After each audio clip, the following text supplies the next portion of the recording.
Hello and welcome to Victoria's Cantina, where today we're having a look at the Hasbro Star Wars The Black Series, The Clone Wars, Ahsoka Tano.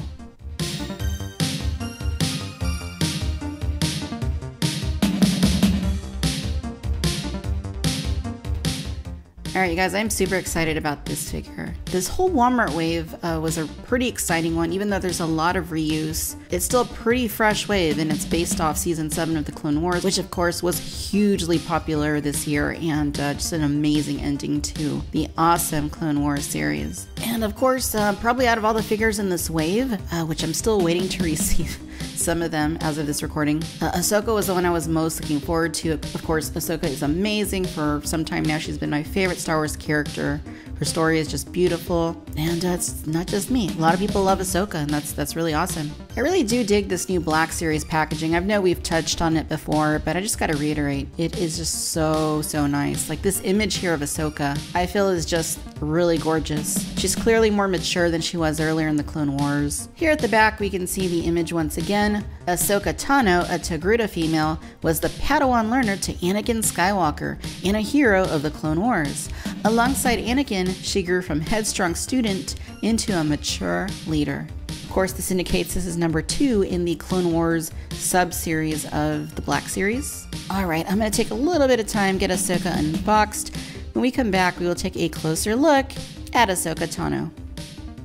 Alright you guys, so here is Lady Tano herself out of the packaging, and I gotta say, the sculpt on this figure is fan-freaking-tastic. Like I said, there's a little bit of reuse here from the previously released Rebels version of Ahsoka, and we will do a comparison in just a little bit.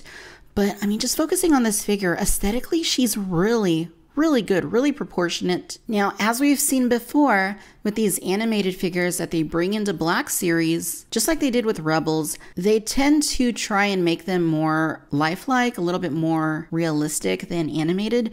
But in this case, I feel like they were very faithful to the animation, and that actually makes me pretty happy to see. I'm all for making things fit with the rest of the line's aesthetic, but at the same time, Ahsoka in animated form is just so iconic that I feel it would be a mistake to deviate too much from that specific look.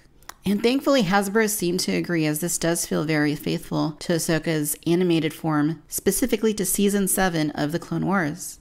Now, the likeness truly is quite stunning. This is just a beautifully recreated visage of Ahsoka. The eyes are, nice and vibrant. When you think of Ahsoka, you always think of those big, curious, adventurous eyes, and I think this figure captures that really well. Of course, this figure does feature photoreal, so the paint applications are very clean on the figure. There is a little bit of gloss. I think she's a little bit too glossy.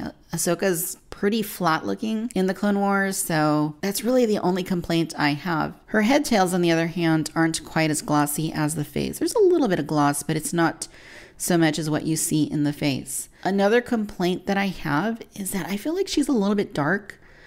Just the shade of orange they went with. It seems a little bit too dark. It's more like a clay colored burnt orange sort of thing. Whereas if you look at the show, she's a little more vibrant. She's not quite this dark, I guess.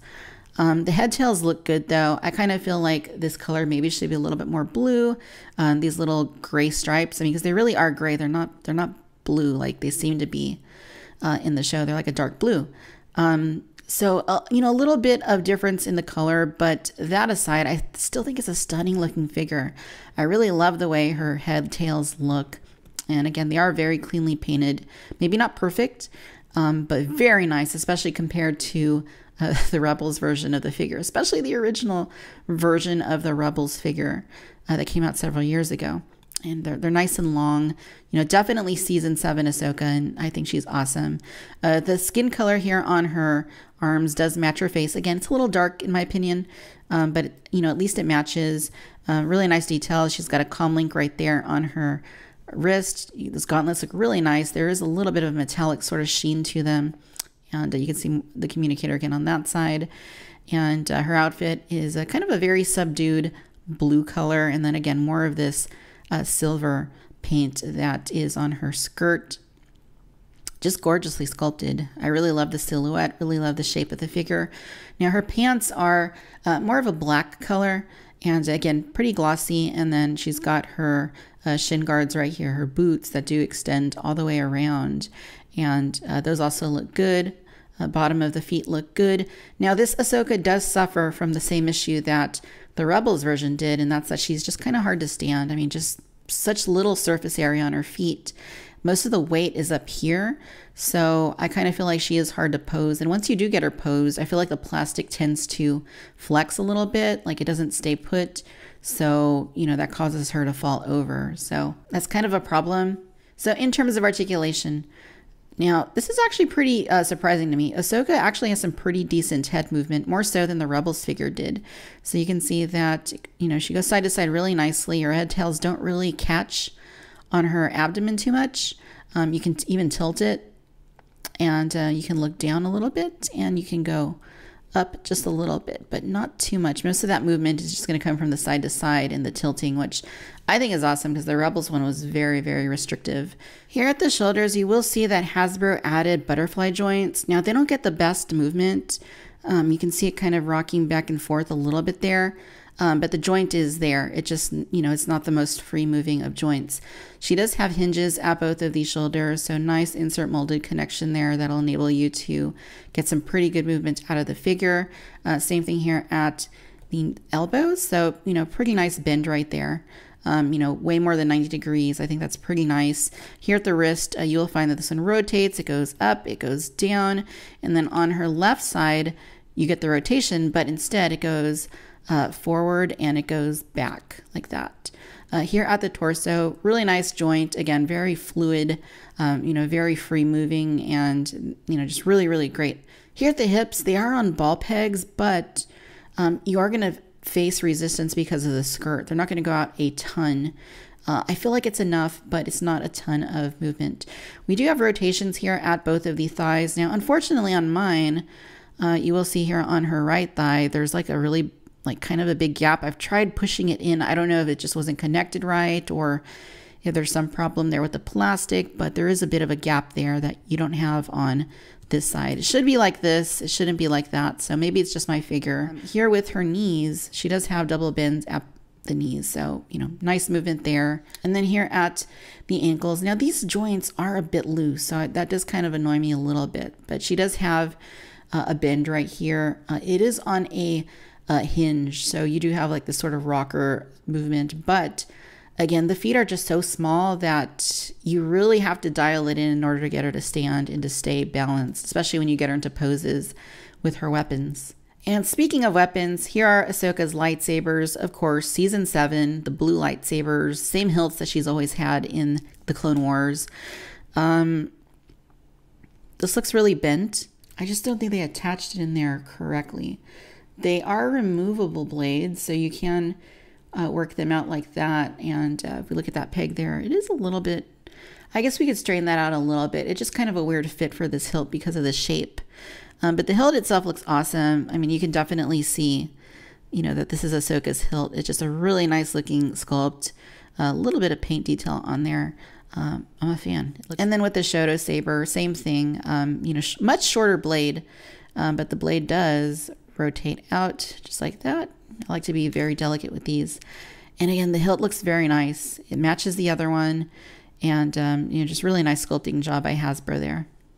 So her lightsabers do attach onto her hips. There are some holes on her skirt in which you can plug in the pegs of the lightsaber hilts, but they are a very tight fit. And I do find that applying pressure, moving them side to side, helps to get them in place. All right, so here's a comparison between our brand new Clone Wars Ahsoka along with the Rebels version of Ahsoka that was re-released earlier this year. This is the one that has photoreal. It's not the original one that had really poor paint apps.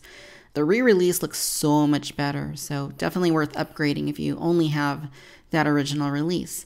That said, it is very interesting to see both of these iterations one next to the other. Again, Clone Wars Ahsoka has a very different aesthetic. It's very much our season 7 Ahsoka that we got to say goodbye to in the Clone Wars, at least earlier this year, and not quite the more physically mature Ahsoka that we got to know in Star Wars Rebels. In terms of parts, You can see that the heads are obviously brand new. The only reuse that we get here is actually with the limbs. The lower arms are reused from the Rebels Ahsoka, and the entire legs from the hip down to the boots are reused as well. The heads, torso, skirts, and upper arms are brand new tooling. Obviously, the lightsabers are different as well, and Clone Wars Ahsoka has much thicker blades than the Rebels version does. But these are super cool. These are still very hard to stand. It took me a few minutes to get them posed like this for the camera. And that's probably my biggest gripe with either of these, is that they're just hard to stand. They came out at a time where plastic in Black Series was very rubbery and really hard to work with. And Hasbro's gotten so much better in recent years. Now, unfortunately, they didn't go from the ground up on this Clone Wars Ahsoka. But aesthetically, she's awesome. I can't imagine her looking any better than she does. But I do think, had they worked from the ground up on a brand new figure, maybe she would stand a little better. Maybe some things would work a little bit better. But I'm happy with what we got. She's a really nice figure. They both are. And it makes me wonder, will I eventually have a version of Ahsoka Tano from The Mandalorian that I can pose alongside these other iterations of the character? Come on, Hasbro, make it happen. All right, ladies and gentlemen, so there you have it. This is the Hasbro Star Wars The Black Series Ahsoka Tano as seen in Star Wars The Clone Wars. Overall, you guys, if you're an Ahsoka fan, this is obviously a must-have figure. The entire wave, which again is a Walmart exclusive wave that retails at $24.99 a piece, is must-have. Lots of reuse in the wave, but it's still a solid one, and I still don't understand why it was a Walmart exclusive. There's clearly a lot of demand for this wave, especially when you look at the prices they're going for in the secondary market. So I think it was a huge mistake to make them a retailer exclusive. This is a wave of awesome characters that many people are chomping at the bit to get. So I hope to see wider distribution on them eventually. They are still going in and out of stock on Walmart.com. If not, you may be able to find them locally. But I got mine online, and of course they took forever to ship because it's Walmart and there's no rhyme or reason to the way that they ship things. It's just, it's one of those huge mysteries of the universe. But Ahsoka is my favorite character. I really love her. I really resonate with her. And she's just a huge part of Star Wars mythology and lore to me. And this figure makes me happy to have. I really hope that we get more Ahsoka in our Star Wars. And seeing her come to life in The Mandalorian was something really special. All right, my friends, I hope that you've enjoyed this video. Let me know your thoughts on this iteration of Ahsoka Tano down below. Will you be adding her to your collection? Be sure to sound off and share your thoughts. And be sure to follow Victoria's Cantina on Facebook, Instagram, and Twitter. Subscribe to the Cantina Chatter podcast and the Vintage Collection podcast, wherever you get your podcasts. And as always, I'd like to thank you for tuning in to Victoria's Cantina. Until next time, bye-bye.